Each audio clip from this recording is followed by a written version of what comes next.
नमस्कार। आप सभी का स्वागत है शिक्षास्त्र एजुकेशन पर। कैसे हैं आप? मुझे उम्मीद है स्वस्थ होंगे, मस्त होंगे, बेहतरीन होंगे और जहाँ भी हैं कर रहे हैं खूब सारे मज़े। बच्चों, आज हम ये बात करने वाले हैं, हमने जो अध्याय की व्याख्या समझी थी उपभोक्तावाद की संस्कृति, हम आज उसमें कठिन शब्दों के अर्थों को समझेंगे और इस अध्याय की जो एक्सरसाइज है उसको बहुत अच्छे से एक एक प्रश्न के उत्तर को समझने वाले हैं। तो चलिए शुरू करते हैं और सबसे पहले कुछ कठिन शब्दों के अर्थ को यहाँ पर समझ लेते हैं। तो जैसे शैली, शैली का अगर मैं बात करूँ कि शैली का अर्थ क्या होता है, तो होता है ढंग, कि किस ढंग से हम कोई काम करते हैं, हमारे काम करने की शैली क्या है ना। अगर हम बात करें, कभी कोई कवि परिचय हम बताते हैं, लेखक परिचय बताते हैं, तो हम ये ज़रूर बताते हैं ना कि उनकी भाषा शैली कैसी है, यानी उनकी भाषा के लिखने का ढंग कैसा है। तो वो चीज़ शैली के अर्थ से यहाँ पे आपको स्पष्ट हो गई होगी। इसके बाद में है वर्चस्व। वर्चस्व का मतलब क्या होता है? वर्चस्व का मतलब होता है प्रधानता। खास तौर से वर्चस्व का जो अर्थ का, वर्चस्व का जो प्रयोग है वो हम इस अर्थ में भी करते हैं कि प्रभाव कितना बड़ा है किसी पर, है ना, वर्चस्व स्थापित करना।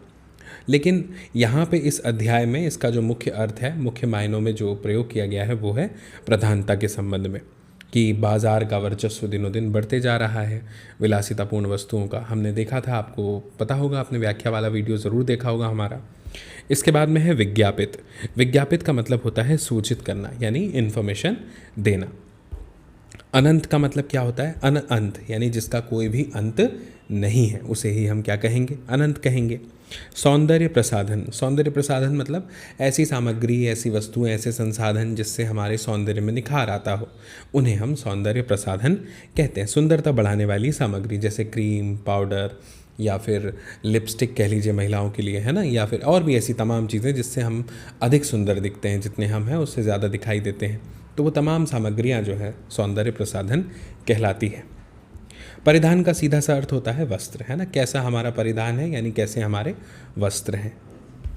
अस्मिता। अस्मिता का मतलब क्या होता है? कहते हैं ना, ये हमारी अस्मिता का प्रश्न है, यानी हमारी पहचान का सवाल है, पहचान की बात हो रही है। तो अस्मिता मतलब पहचान होती है, हमारी आइडेंटिटी, हमारी जो पहचान है उसे ही हम अस्मिता कहते हैं। अवमूल्यन का मतलब क्या होता है? अवमूल्यन का मतलब होता है मूल्यों में ह्रास, यानी मूल्यों में गिरावट आ जाना। ठीक है, तो ये हो गया मूल्य में गिरावट। क्षरण का मतलब क्या होता है? नाश होता है। अगर आप हिंदी मीडियम में पढ़ते हैं तो आप ये भी जानते होंगे कि जो विज्ञान विषय है ना, उसमें हम एक अभिक्रिया पढ़ते हैं, जब हम रासायनिक अभिक्रिया वाला अध्याय पढ़ते हैं, चैप्टर पढ़ते हैं, जिसको हम क्षारण कहते हैं, है ना, यानी जंग लगने को कहा जाता है। धातु में, लोह में जब लग जाता है तो क्षारण शब्द का प्रयोग वहाँ पे भी होता है। तो क्षरण का मतलब होता है नाश। उपनिवेश। उपनिवेश का मतलब क्या होता है? वह विजित देश जिसमें विजेता राष्ट्र के लोग आकर बस गए हों। अब देखिए क्या होता है ना, मान लीजिए कि दो देश हैं ना, मैं आपको यहाँ पे ड्राइंग करके बताता हूँ। ये एक कंट्री है और ये एक दूसरी कंट्री है, दूसरा देश है। तो ये है ए और ये है बी। तो अब बी ने क्या किया? ए पर कब्जा जमा लिया। बी ने ए पर कब्जा जमा लिया तो क्या होगा बच्चों? ये जो ए कंट्री है ये अब किसके अंडर में आ जाएगी? बी के अंडर में आ जाएगी। तो बी के जो लोग हैं वो यहाँ पर, यहाँ के संसाधनों का, ए के जो संसाधन है उसका प्रयोग करने लगेंगे। तो ऐसे में जो ए है वो कहलाएगा उपनिवेश। किसका उपनिवेश कहलाएगा? बी का। ठीक है, तो उपनिवेश का मतलब है वह विजित देश यानी बी, जिसमें विजेता राष्ट्र के लोग यानी बी के लोग आकर के बस गए। ठीक है, तो मुझे उम्मीद है कि यहाँ पे आपको स्पष्ट हो गया होगा। प्रतिमान का मतलब होता है मानदंड। मानदंड स्थापित करना, प्रतिमान स्थापित करना कि नहीं हम यहाँ तक के आगे बढ़ेंगे, इस तरह से। प्रतिस्पर्धा का मतलब आप जानते होंगे, इसका जो अंग्रेजी शब्द है वो आपके लिए बहुत ज़्यादा परिचित होगा, वो है कॉम्पिटिशन। आपने अक्सर ये वर्ड सुना होगा, है ना, कंपटीशन। इसके बाद में अगला जो है बच्चों वो है छद्म। छद्म का मतलब होता है बच्चों बनावटी, जो धोखा हो, यानी ऐसा है नहीं तो दिख रहा है, बनावटी है। ठीक है। दिग्भ्रमित का मतलब होता है दिशाहीन, यानी जो दिशा जिसकी भ्रमित है, जिसको ये नहीं पता कि मुझे किस डायरेक्शन में आगे बढ़ना है, वहाँ पे हम कहेंगे कि वो दिग्भ्रमित वाली बात हो गई। ठीक है। फिर है वशीकरण, ये तो आपने सुना ही होगा, वश में करना, किसी को वश में कर लेना अपने, है ना, उसे हम कहते हैं वशीकरण करना। अपव्यय, अपव्यय का मतलब होता है फिजूल खर्ची करना, ठीक है, कि 10 रुपए का बिस्किट लाना था, ज़रूरी था, लेकिन ज़बरदस्ती 50-60 रुपए का लेके आ गए जबकि कोई ज़रूरत नहीं थी, इस तरह से फिजूल खर्ची, अपव्यय। तात्कालिक का मतलब होता है उसी समय का, तात्कालिक, कालिक मतलब होता है समय, तात मतलब उसी क्षण, तो उसी समय का यानी तात्कालिक। परमार्थ करना, परमार्थ करना मतलब दूसरों की भलाई करना, परम अर्थ है ना, परमार्थ दूसरों की भलाई करने, भलाई के लिए काम करना परमार्थ कहलाता है, ठीक है। अब आ जाते हैं हम प्रश्न अभ्यास पर, जिसमें इस अध्याय का पहला प्रश्न हमारे सामने है। क्या है कि प्रश्न 1 है, लेखक के अनुसार जीवन में सुख से क्या अभिप्राय है। लेखक मतलब कौन, श्यामाचरण दुबे जी, जिनकी हमने बात की है। तो लेखक के अनुसार जीवन में सुख से क्या अभिप्राय, क्या अभिप्राय है, लिखा है जैसे कि लेखक के अनुसार जीवन में सुख का अभिप्राय केवल उपभोग सुख नहीं है ना। जीवन में जो लेखक का अभिप्राय है वो सिर्फ ये नहीं है कि उपभोग का सुख ही सब कुछ है, यानी उपभोग करना, वस्तु को उपयोग में लेकर आना, खुद कंज्यूम करना। कंज्यूमर, उपभोक्ता कौन है, कंज्यूमर है, जो मार्केट जाता है और अपनी ज़रूरत की चीज़ें खरीद कर लाता है, संसाधन लेकर आता है। जीवन को सुखी बनाने वाले उत्पाद ज़रूरत के अनुसार भोग करना ही जीवन का सुख है, यानी जो जीवन के लिए अनिवार्य है, जिनके बिना जीवन नहीं चल सकता, उसका उपभोग करना ही क्या कहलाएगा, जीवन का सुख कहलाएगा। जिन चीज़ों की आवश्यकता नहीं है व्यर्थ में उन्हें खरीद लाना, है ना, ये जीवन का सच्चा सुख नहीं है। ऐसे में जीवन आने वाले समय में दुखी ही होता है। प्रश्न क्रमांक 2 है कि आज की उपभोक्तावादी संस्कृति हमारे दैनिक जीवन को किस प्रकार प्रभावित कर रही है। तो देखिए, इसका उत्तर बहुत सरल सा है कि आज की जो उपभोक्तावादी संस्कृति है, यानी ऐसी संस्कृति जहाँ पे दिनों दिन और ज़्यादा प्रोडक्शन किया जा रहा है, बाज़ार जो है और ज़्यादा प्रभाव अपना पैदा कर रहा है, बाज़ार में और ज़्यादा प्रतिस्पर्धाएं बढ़ती जा रही हैं, ऐसी संस्कृति उपभोक्तावादी संस्कृति कहलाती है, इस पर हावी हो रही है। और इसी के कारण जो हमारी सामाजिक नींव है, जो हमारी बुनियाद है, वो क्या है बच्चों, खतरे में है बहुत ज़्यादा। तो ये हमसे यहाँ पे कहा जा रहा है। मनुष्य आधुनिक बनने की होड़ में बौद्धिक दास्ता स्वीकार कर रहे हैं। बौद्धिक दास्ता मतलब कहना चाहिए कि हमें और ज़्यादा आगे बढ़ना है, महंगी महंगी चीज़ें खरीदना है, तो बुद्धि जो है धीरे धीरे उनकी गुलाम होती जा रही है, वो बुद्धि के गुलाम होते जा रहे हैं। पश्चिम की संस्कृति का अनुकरण किया जा रहा है। पश्चिम की संस्कृति क्या है, पश्चिम की संस्कृति मतलब जो ऐसे लोग, विदेशी लोग जो बहुत सारे नए नए विलासितापूर्ण वस्तुओं को खरीदते हैं, क्रय करते हैं, है ना। स्वतंत्रता का जो अर्थ है वो अपने परिधान से भी लेते हैं, अपने रहन सहन से भी लगाते हैं, तो वो तमाम चीज़ें, तो उसका अनुकरण किया जा रहा है कि नहीं भाई अमेरिका में तो ये हो रहा है तो हमें भी यही करना है, इस टाइप से। और मनुष्य की इच्छाएं जो हैं वो दिनों दिन बढ़ती जा रही हैं बच्चों। तो यहाँ पे वही बताया गया है कि मनुष्य जो है वो धीरे धीरे कोशिश करते रहता है कि नहीं, मुझे बाइक अगर चाहिए तो यही वाली बाइक चाहिए जो और ज़्यादा महंगी है, फ़ोन चाहिए तो आईफोन चाहिए। तो इस तरह से मनुष्य आत्मकेंद्रित होता जा रहा है और सामाजिक दृष्टिकोण से यह एक बड़ा क्या है, खतरा है।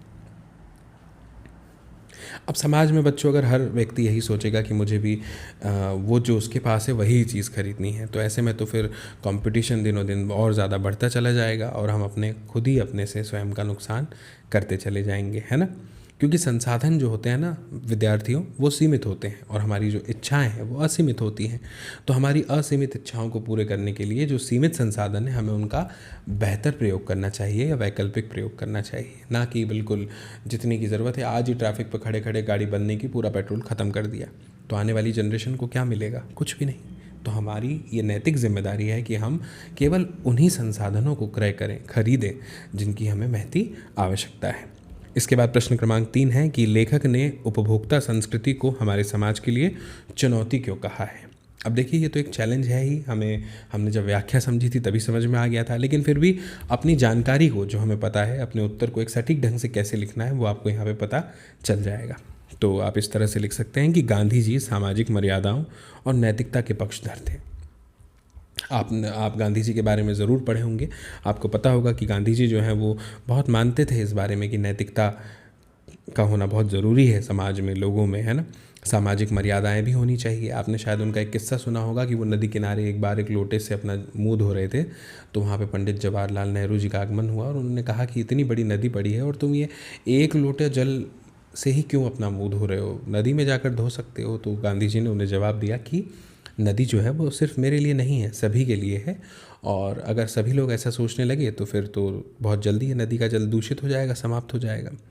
तो यहाँ पे हमें ये समझ में आता है कि गांधी जी की जो सोच, जो विचारधारा थी वो कैसी थी और वो कितना ज़्यादा इस बात में विश्वास करते थे।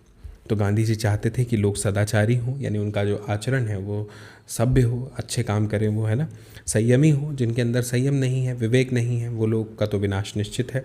नैतिक बने ताकि लोगों से परस्पर प्रेम, भाईचारा, अन्य सामाजिक सरोकार बढ़े। लेकिन उपभोक्तावादी संस्कृति इन सब के विपरीत चलती है। अब ये गांधी जी ने जिन गुणों की बात करी कि ये होना चाहिए समाज में, लोगों में, देश में, उपभोक्तावादी संस्कृति की अगर हम बात करें तो इन सब से विपरीत चल रही है ना। लालच ज़्यादा होना चाहिए, प्रतिस्पर्धा ज़्यादा होना चाहिए, अधिक से अधिक महंगी महंगी वस्तुएं खरीदी जानी चाहिए। ये सभी तो उपभोक्तावादी संस्कृति की विशेषताएं हैं, गुण हैं।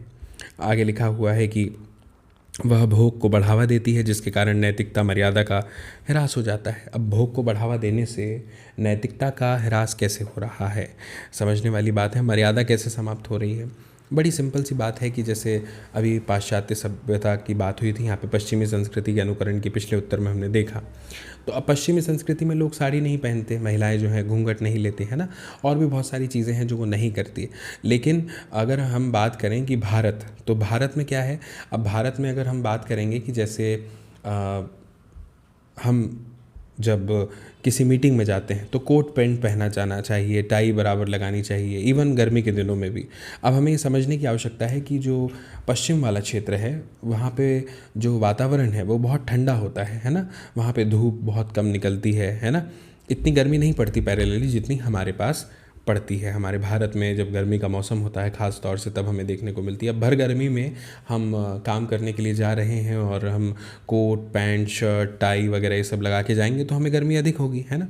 और वहाँ पे तो वो इसलिए पहनते हैं क्योंकि वहाँ पे ठंड रहती है ना। हमारे यहाँ क्या हो रहा है ना कि गड़बड़ ऐसे भी पैदा हो रही है कि वहाँ पे लोग बेल्ट लगाते हैं, यहाँ पे लोग धोती पहनना पसंद कर रहे थे तो यहाँ पे लोग धोती पे बेल्ट बांधना शुरू करने लगे।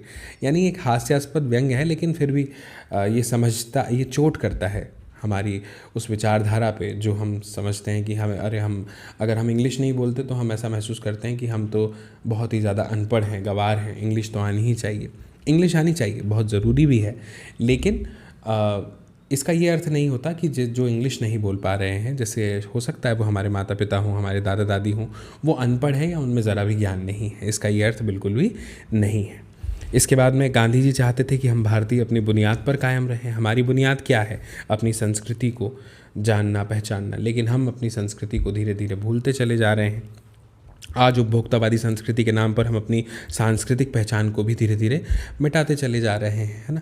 बहुत सारे ऐसे रीति रिवाज हैं, परंपराएं हैं जिनको करने से मन को सुख मिलता था, चीज़ों पे असर पड़ता था, आसपास का वातावरण शुद्ध होता था। लेकिन बढ़ते समय के साथ, आधुनिकता के साथ में अब ऐसी चीज़ें नहीं हो रही हैं। हम धीरे धीरे आधुनिकता की ओर बढ़ रहे हैं तो उन चीज़ों को भुलाते जा रहे हैं या हम व्यर्थ समझते हैं क्योंकि हमें वो चीज़ें लॉजिकल नहीं लगती। इसलिए उन्होंने उपभोक्तावादी संस्कृति को हमारे समाज के लिए क्या कहा है, चुनौती कहा है। अब यहाँ पे अगला प्रश्न हमारे सामने, प्रश्न क्रमांक 4 है बच्चों, जिसमें लिखा है आशय स्पष्ट कीजिए। कौन सा आशय स्पष्ट करना है, देखिए। जाने अनजाने आज के माहौल में आपका चरित्र भी बदल रहा है और आप उत्पाद को समर्पित होते जा रहे हैं। अब ये एक लाइन है इस अध्याय की, निबंध की, तो इसका आशय स्पष्ट करो। तो देखो यहाँ पे लिखा हुआ है हमने कि उपभोक्तावादी संस्कृति जो है वो अधिकाधिक उपभोग को बढ़ावा दे रही है कि अरे और लो और सामान खरीदो, क्योंकि प्रोडक्शन ही बहुत ज़्यादा हो रहा है। तो लोग उपभोग का ही सुख मानकर भौतिक साधनों का उपयोग करने लगते हैं। इससे वस्तु की गुणवत्ता पर ध्यान दिए बिना उत्पाद के गुलाम बनकर रह जाते हैं, जिसका असर उनके चरित्र पर भी पड़ने लगता है। चरित्र जो है यानी कैरेक्टर जो है वो स्ट्रांग होना चाहिए व्यक्ति का, चाहे कोई भी हो, XYZ, है ना। वो कब होगा, जब हम ज़्यादा से ज़्यादा इस बात का ध्यान रखेंगे कि हमें कम से कम सीमित संसाधनों का प्रयोग करना है, क्योंकि ऐसे में हमें किसी से कर्जा नहीं लेना पड़ेगा, ऐसी चीज़ें नहीं खरीदेंगे जिसकी गुणवत्ताएं उतनी अच्छी नहीं हैं, है ना। अब जैसे हम एक विद्यार्थी हैं बच्चों, और विद्यार्थी को हो सकता है कि आवश्यकता हो मोबाइल फ़ोन की या लैपटॉप की, हो सकता है ज़रूरत पड़े। आज के इस युग में। लेकिन हम ये कहें कि हमें आईफोन ही चाहिए या हमें वही वाला लैपटॉप चाहिए, ऐसा भी तो हो सकता है कि हमारे घर में जो लैपटॉप है हमारे पापा का, हम एक समय निश्चित करके उसका प्रयोग करने लग जाएं सिर्फ पढ़ाई के लिए, उनके जो डॉक्यूमेंट्स उसमें उसको उसके साथ कोई छेड़छाड़ ना हो, है ना। विकल्प बहुत सारे हैं, लेकिन हम बस बिल्कुल ही ऐसा सोचने लगते हैं कि नहीं ये चीज़ तो चाहिए ही चाहिए, ये तो होना ही चाहिए, खाना खाना है तो पार्टी है तो पिज़्ज़ा चाहिए ही चाहिए, बर्गर चाहिए ही। तो या पार्टी हम अपने बर्थडे की वहीं देंगे जहाँ हमारे फ्रेंड ने दी थी, या उससे बड़ी जगह पे, घर पे तो नहीं ही दे सकते। तो ये तमाम चीज़ें जो हैं ये हमें उपभोक्तावाद की तरफ ले जा रही है। तो ये इससे हमारे चरित्र पे भी असर पड़ रहा है। पैरेलली हम कमज़ोर होते जा रहे हैं दिन पे दिन, हमारे अंदर से पेशेंस ख़त्म होता जा रहा है, यानी धैर्य, विवेक समाप्त होते जा रहा है, इंटेलिजेंसी लेवल हमारा घटता चला जा रहा है, हम डिपेंडेंट हो गए हैं चीज़ों पे। पहले के समय में जब मोबाइल फ़ोन नहीं हुआ करते थे, टेलीफोन हुआ करते थे, तो लोगों को बहुत सारे लोगों के नंबर याद हुआ करते थे, लेकिन अब हमें बहुत कम नंबर याद होते हैं। कई बार तो ऐसा है, कुछ लोग, मैं ऐसे लोगों से भी मिला हूँ जिन्हें अपना ही नंबर याद नहीं है। तो ये चीज़ें हैं। इसके बाद में अगली लाइन लिखी हुई है कि प्रतिष्ठा के अनेक रूप होते हैं, चाहे वे हास्यास्पद ही क्यों ना हो। अब समझिए, सामाजिक प्रतिष्ठा विभिन्न प्रकार की होती है, जिनके कई रूप तो बिल्कुल विचित्र हैं। कौन से? हास्यास्पद का मतलब होता है ना, जैसे हंसने योग्य बातें। तो अपनी सामाजिक प्रतिष्ठा को बढ़ाने के लिए ऐसे ऐसे कार्य और व्यवस्था करते हैं कि अनायास ही हंसी फूट पड़ती है। जैसे अमेरिका में अपने अब यहाँ पे वो बता रहे हैं कि समाज में प्रतिष्ठा चाहिए, समाज में इज्जत चाहिए, तो उसके लिए ऐसे ऐसे काम कर रहे हैं जिससे कि अरे वाह भाई वो तो कमाल के व्यक्ति हैं, उनने तो ये कर दिया। तो ऐसा सोच के लोग काम कर रहे हैं। जैसे उन्होंने जो लेखक हैं, जो श्यामाचरण दुबे जी हैं, उन्होंने एक उदाहरण यहाँ पे दिया है कि अमेरिका में लोग क्या कर रहे हैं कि अपने मरने के बाद की जो अपने शरीर की जो अंतिम संस्कार वाली क्रियाएं होती हैं, है ना, कि जलाया जाएगा या दफनाया जाएगा, जो भी है, उसके लिए भी व्यवस्थाएं अपने जीते जी कर दे रहे हैं कि भाई किसी को तकलीफ़ ना हो। संस्था है ऐसी जिसको आप पैसे दे दो और वो आपका ये काम कर देगी बाकायदा, जैसा भी आपके रिचुअल्स हैं, जैसे भी होता है। तो विश्राम स्थल के लिए अच्छा प्रबंध कर, ऐसी झूठी प्रतिष्ठा जिसे सुनकर के क्या आती है? हंसी आती है, हंसी फूट पड़ती है। तो यहाँ पे जो निबंधकार हैं श्यामचरण दुबे जी, वो ये बताने का प्रयास कर रहे हैं। अब अगला प्रश्न हमारे सामने रचना और अभिव्यक्ति के अंतर्गत आता है, जो है कि कोई वस्तु हमारे लिए उपयोगी हो या ना हो, लेकिन टीवी पर ऐड हम जब देखते हैं, विज्ञापन देखते हैं, तो हम उसे खरीदने के लिए अवश्य ललचायित हो जाते हैं। हम चाहते हैं कि लालायित हो जाते हैं, हमारा मन करता है कि नहीं ये तो खरीदना ही है। तो ऐसा क्यों? अब देखिए क्या होता है ना बच्चों, हमें जो भी हम ग्रहण कर रहे हैं मतलब जो भी हमारे दिमाग में विचार आ रहे हैं वो उन्हीं बातों से आ रहे हैं जो हम या तो देख रहे हैं या सुन रहे हैं या महसूस कर रहे हैं अपने आसपास के वातावरण में। तो सोचने वाली बात है कि जो विज्ञापन होता है, एडवर्टाइजमेंट होता है, उसमें न सिर्फ चीज़ें दिखाई जाती हैं, सुनाई जाती हैं, बल्कि ऐसे कलाकारों को लिया जाता है जो आपके पसंदीदा कलाकार हो सकते हैं। जब आप देखेंगे कि आपका फेवरेट एक्टर हो सकता है कोई भी हो, तो वो जब ऐड कर रहा हो या कर रही हो फेवरेट एक्ट्रेस आपकी टीवी पर कि वो तो ये वाला टूथपेस्ट यूज़ करते हैं, तो आपका मन करेगा दुकान पर जब आप जाएंगे भैया वो वाला टूथपेस्ट दीजिए। तो एडवर्टाइजमेंट आपके दिमाग को धीरे धीरे अपने कब्ज़े में कर रही है, आपको गुलाम बनाया जा रहा है, दास्तां स्वीकार करवाई जा रही है कि आप ये चीज़ें खरीदें। तो टीवी पर दिखाए जाने वाले जो विज्ञापन हैं बहुत ही अट्रैक्टिव यानी सम्मोहक होते हैं, प्रभावशाली यानी इफेक्टिव होते हैं, हमारी आंखों और कानों को विभिन्न दृश्यों और ध्वनियों के सहारे प्रभावित करते हैं, हमारे मन में वस्तुओं के प्रति भ्रामक आकर्षण पैदा करते हैं। यही कारण है कि जब भी टीवी पर किसी नई वस्तु का विज्ञापन आता है तो लोग उसे खरीदने के लिए तातापित हो उठते हैं, यानी ऐसा करते हैं कि नहीं यार ये तो खरीदना ही है, ये नहीं लिया तो फिर क्या लिया, है ना। इन्वर्टर हो तो ये कंपनी का हो, बाइक हो तो इस कंपनी की, लैपटॉप हो तो यही वाला लेंगे, गद्दा हो तो यही वाला लेना है। ऐसी तमाम चीज़ें जिसकी एडवर्टाइजमेंट्स आपने देख रखी है, सुन रखी है।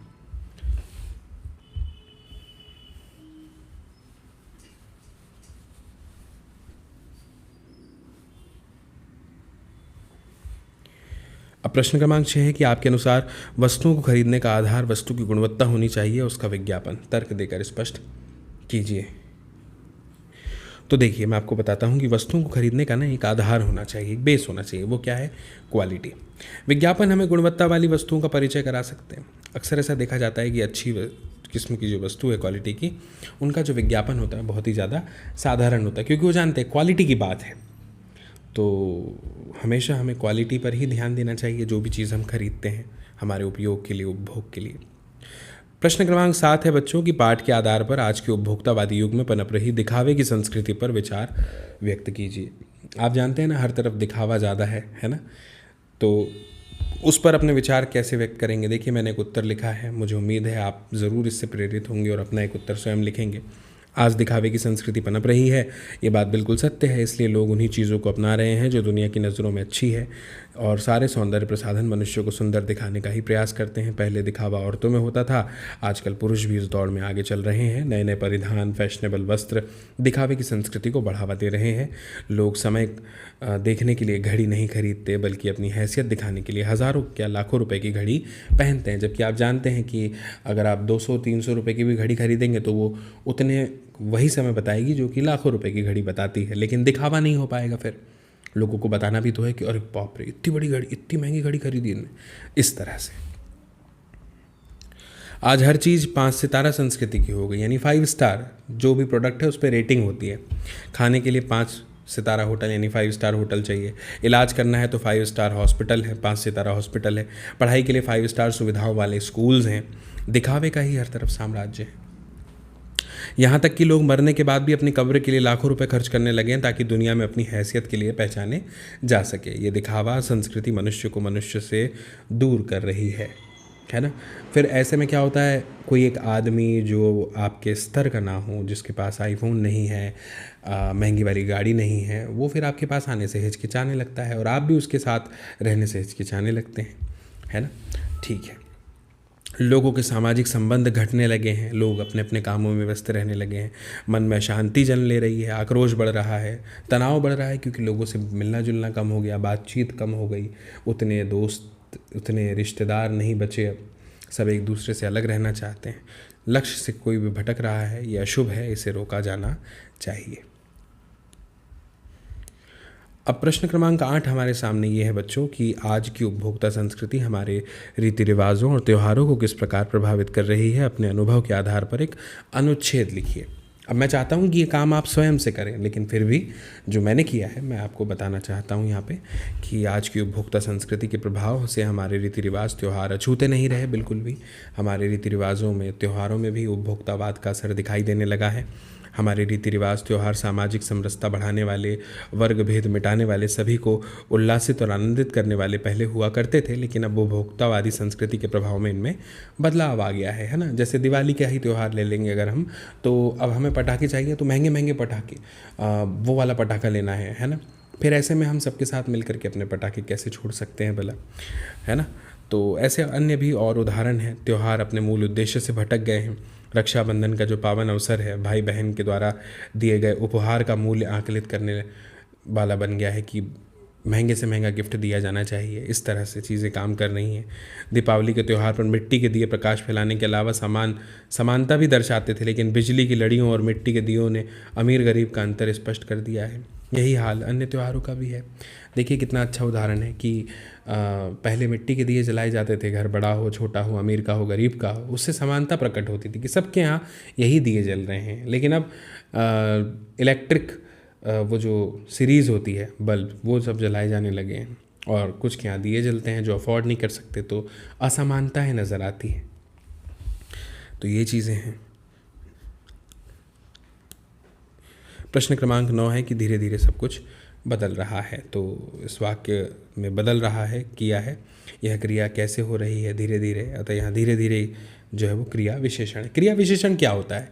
ऐसा शब्द जो क्रिया को बताता हो, वो क्रिया है जिसमें काम हो रहा हो, जो कर्म को बता रहा हो और जो उसकी विशेषता बता दे कि काम तो हो रहा है लेकिन धीरे धीरे हो रहा है, तो धीरे धीरे उस क्रिया का विशेषण हो गया, यानी उस क्रिया की विशेषता बताने वाला शब्द हो गया। जो शब्द क्रिया की विशेषता बताते हैं क्रिया विशेषण कहलाते हैं। जहाँ वाक्य में हमें पता चलता है कि क्रिया कैसे, कितनी और कहाँ हो रही है, वहाँ वह शब्द क्रिया विशेषण कहलाता है। तो बच्चों ये प्रश्न ऊपर जो दिए हैं 5, उसके उत्तर यहाँ पे लिखे गए हैं। जैसे मैं आपको अगर बताना चाहूँ तो क नंबर पे प्रश्न दिया गया है कि ऊपर रखे हुए उदाहरण को ध्यान में रखते हुए क्रिया विशेषण से युक्त लगभग 5 वाक्य जो हैं वो पाठ में से छाट कर लिखिए। तो पाठ में से छाट कर 5 वाक्य ऐसे लिख दिए हैं कि धीरे धीरे सब कुछ बदल रहा है। तो यहाँ पे धीरे धीरे जो है वो रीतिवाचक क्रिया विशेषण हो गया। सब कुछ बदल रहा है, तो सब कुछ जो है वो परिमाण बता रहा है कि कुछ कुछ नहीं, सब कुछ परिमाण मतलब क्वांटिटी, क्रिया विशेषण है। फिर अगला वाक्य है कि आपको लुभाने की जी तोड़ कोशिश में निरंतर लगी रहती है। तो निरंतर मतलब रेगुलर, सतत, तो ये एक रीतिवाचक क्रिया विशेषण हो गया। सामंती संस्कृति के तत्व भारत में पहले भी रहे हैं। तो सामंती यानी पहले भी रहे हैं, पहले यानी कालवाचक क्रिया हो गई, समय के बारे में बताया जा रहा है। अमेरिका में आज जो हो रहा है कल वह भारत में भी आ सकता है। आज जो हो रहा है कल आ सकता है, तो ये कालवाचक क्रिया विशेषण का उदाहरण है। हमारे सामाजिक सरोकारों में कमी आ रही है, तो यहाँ पे जो ये है ये परिमाणवाचक क्रिया विशेषण होगा कि कमी आ रही है। ठीक है। फिर अगला प्रश्न ख वाला जो है वो क्या है कि धीरे धीरे, जोर से, लगातार, हमेशा, आजकल, कम, ज़्यादा, यहाँ, उधर, बाहर, इन क्रिया विशेषण शब्दों को प्रयोग करते हुए वाक्य बनाने हैं। तो ये मैंने कुछ वाक्य बनाए हैं, लेकिन मैं ये चाहूँगा कि आप अपने वाक्य स्वयं से बनाएं। ठीक है, फिर भी मैं पढ़ देता हूँ। जैसे धीरे धीरे के लिए है कि भ्रष्टाचार की बीमारी धीरे धीरे पूरे भारत में फैल चुकी है। इसके बाद में जोर से के लिए है कि अचानक यहाँ से ज़ोर से विस्फोट हुआ, लगातार कल से वर्षा हो रही है। हमेशा के लिए चोरी और बेईमानी हमेशा नहीं चलती। आजकल के लिए, आजकल विज्ञापनों का प्रचलन और भी जोर पकड़ता जा रहा है।